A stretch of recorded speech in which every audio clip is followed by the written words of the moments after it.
Posjet predsjednice Kolinde Grabar-Kitarović i župana Kožića istočnom dijelu Zagrebačke županije obuhvatio je neka od važnijih gradskih središta. Prvo je to dakako bio Ivanić-Grad, koji je predsjednica i prvi put službeno posjetila. Sastanku u gradskoj vijećnici Ivanić-Grada nazočili su gradonačelnici i načelnici istočnog dijela Zagrebačke županije. Na sastanku koji je vodila predsjednica Kolinda Grabar-Kitarović bilo je riječi o razvojnim projektima i problemima s kojima se gradovi i općine susreću. Spremamo se na inicijativu promjene zapravo postotaka u financiranju iz naftno-rudne rente, koja je i prije 5 godina zapravo su ti postoci okrenuti u korist države i u korist županije, a manje u korist lokalne samouprave. Želimo da se to promijeni. Nadam se ukoliko će moći da će i ona potaknuti tu inicijativu, da se jača lokalna samouprava gdje je proizvodnja nafte i plina i da nam se vrati naftno-rudna renta na ono što smo imali prije. Općina Križ kao sve druge jedinice lokalne samouprave koriste sve potporne institucije za rješavanje svih svojih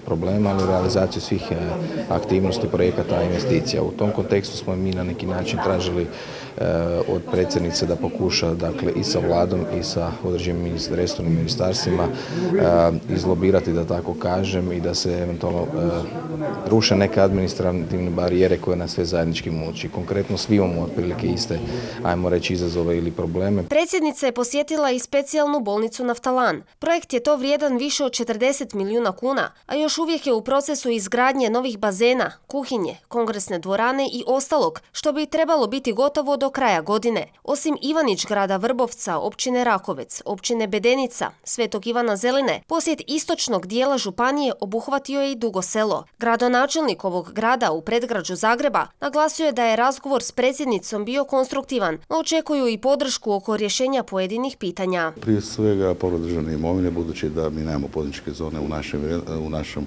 vlasništvu, a izuzetno nam je potrebno zbog velikog interesa investitora, budući da je grad Dugo Selo najbliži gradu Zagrebu i oni su jako zainteresirani zbog naše pruge.